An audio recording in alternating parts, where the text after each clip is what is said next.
حضرت یحییٰ ابن معاذ فرماتے زیادہ روٹی نہ کھایا کرو، دل سخت ہو جائے گا، تمہاری طلب ہی صرف روٹی رہ جائے گی، کھانا ہی رہ جائے۔ حضرت عیسیٰ علیہ السلام فرمانے لگے زیادہ نہ بولا کرو، اپنے جملوں کو بے وقت نہ کرو، اپنے لفظوں کی قدر پہچانو۔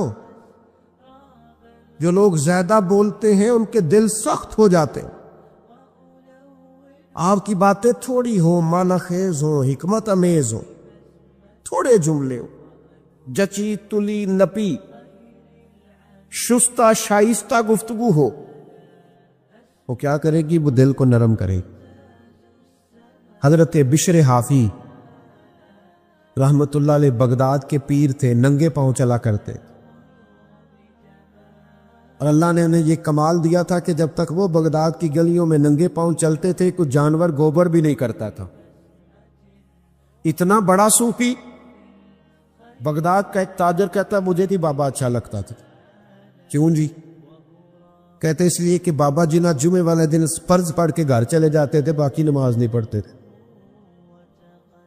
دیکھیں میرے ایک بچے کو میرے پاس کچھ لوگ آئے، کہنے لگے کہ طالب علم دے رہے مسجد میں ہماری میں نماز پڑھا دے، بچہ بھیج دیا۔ کچھ عرصے کے بعد شکوہ کرنے آ گئے، کہنے لگے نہ عصر کی پہلی 4 سنتیں پڑھتا ہے نہ عشاء کی۔ تو میں نے کہا بھائی جان، جس چیز کو رب رسول پابند نہیں کرتے آپ اس چیز کا کیوں پابند کرتے ہیں؟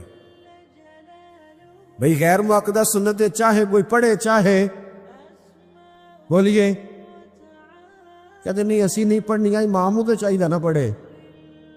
میں کہا سبحان اللہ، جو پابندی آپ اپنے پہ نہیں لگاتے وہ امام صاحب پہ کیوں لگاتے ہو؟ اس لیے کہ مولوی غریب ہوتا ہے، جو مرضی جس کا دل آئے کہہ جائے، یہ وجہ ہے صرف۔ یہ ایک علیحدہ موضوع ہے، اس پر پھر کبھی بات کروں گا۔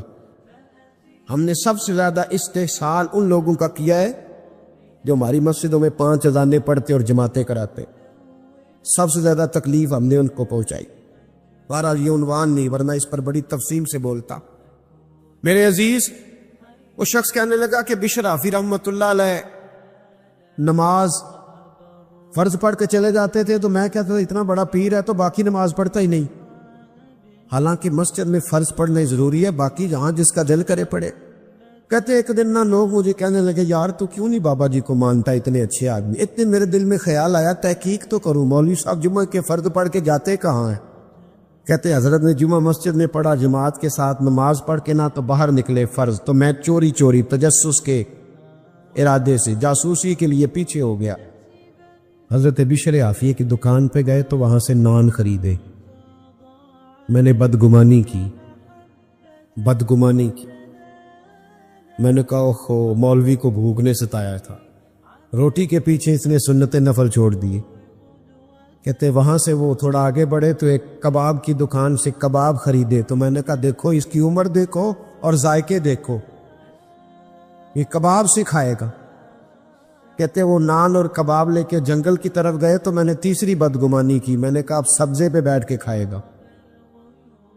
لیکن تھوڑا سا وہ آگے گزرے تو کچی آبادی آ گئی۔ کچی آبادی میں کمزور گھر، کمزور، اتنی تو ہمتیں ہو میری کم سے کم بلند کہ شاہوں کے تاج فقط اشاروں سے چھین لوں، اور جتنے غریب گھر ہے اجالوں سے دور دور، اتنی ہی روشنی میں ستاروں سے چھین لوں۔ اللہ کرے ایسا ہو۔ کہتے کہ وہ کمزوروں کے گھر جہاں چراغ بھی کم جلتے ہیں، ایک گھر کا دروازہ باہر سے بند تھا۔ حضرت بشر حافی گئے، کچا مکان اور باہر سے تالا کھولا، کنڈی کھولی، میں بھی پیچھے تھا۔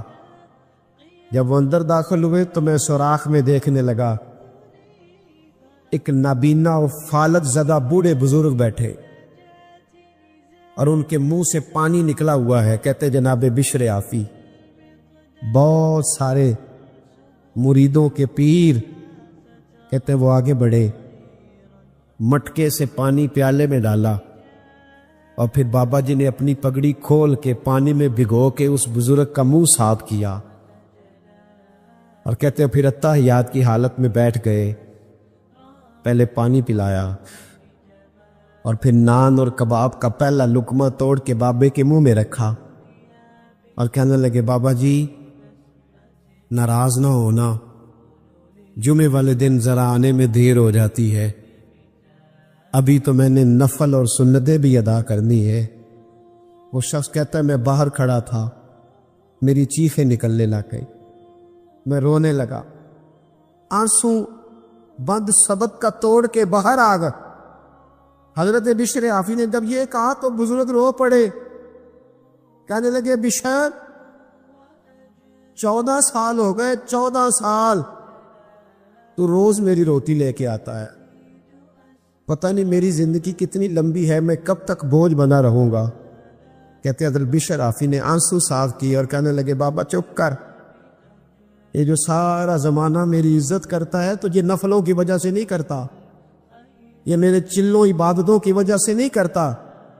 بابا میں تیری لاوارث کی نوکری کرتا ہوں، تیری بیمار کی نوکری کرتا ہوں تو اللہ نے ساری مخلوق کے دلوں میں میری محبت پیدا کرتی ہے۔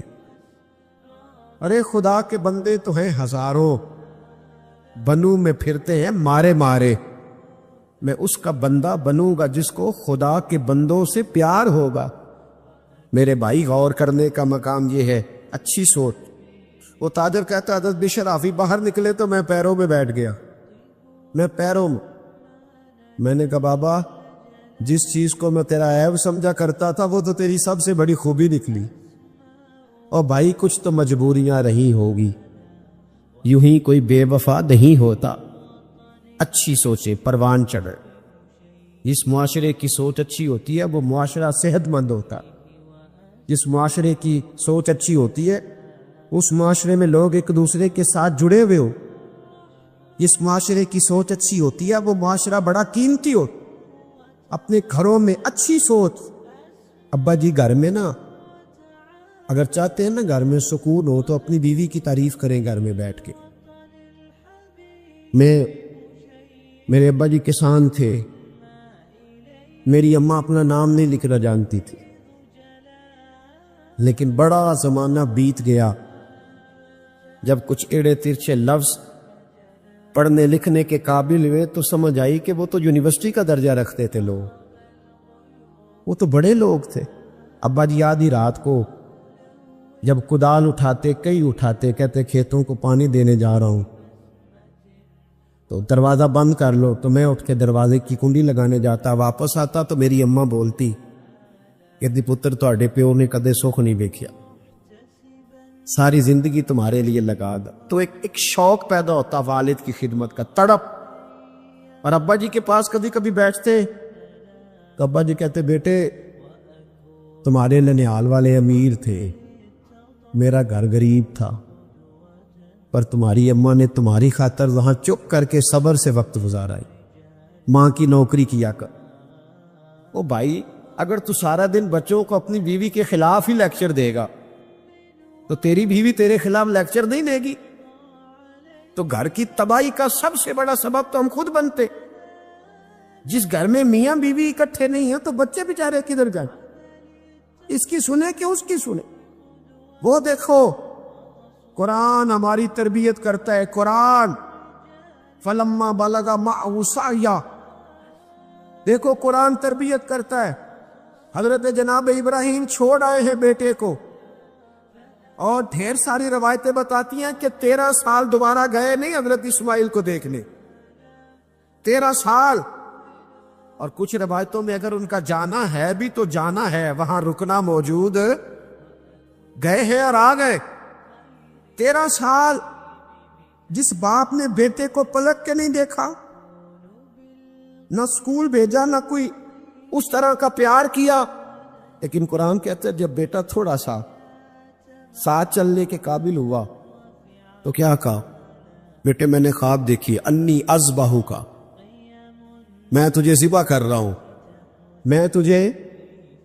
تو بیٹے نے نہیں کہا ابا 13 سال کا میں ہو گیا ہوں، ایک دن بھی تو نے میری کوئی خدمت نہیں کی، کوئی شفقت نہیں کی، اور آیا ہے تو ذبح کرنے آ گیا ہے۔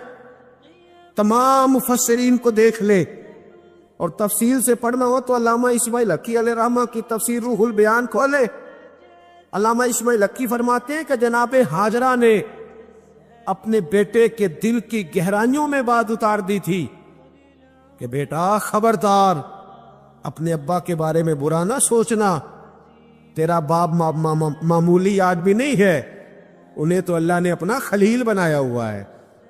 یہ فیضان نظر تھا، یہاں کے مکتب کی کرامت تھی۔ سکھائے کس نے اسماعیل کو آداب فرزندی؟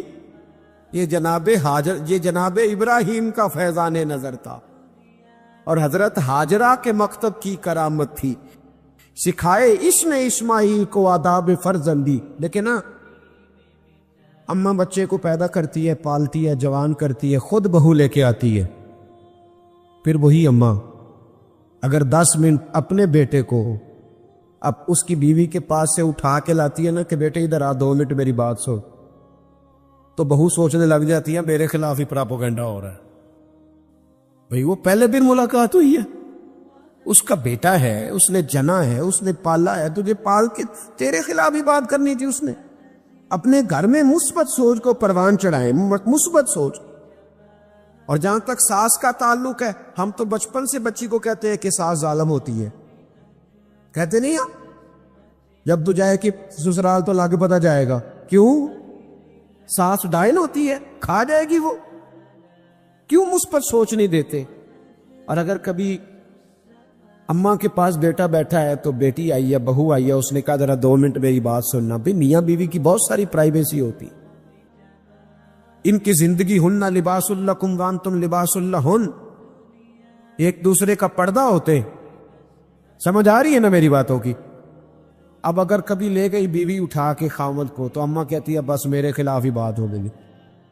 اتنا منفی ذہن، اور یہ ہم نے بنایا ہے۔ ذہنوں کو مثبت کرے، اچھا سوچے، اچھی سوچ کو پروان چڑھائے۔ ہاں ایک بات اور کہہ جاؤں، طلاقیں بڑی ہو رہی ہے، بہت زیادہ شرح ہے طلاقوں کی، اور طلاق کی سبب عورت نہیں ہے، مرد ہے۔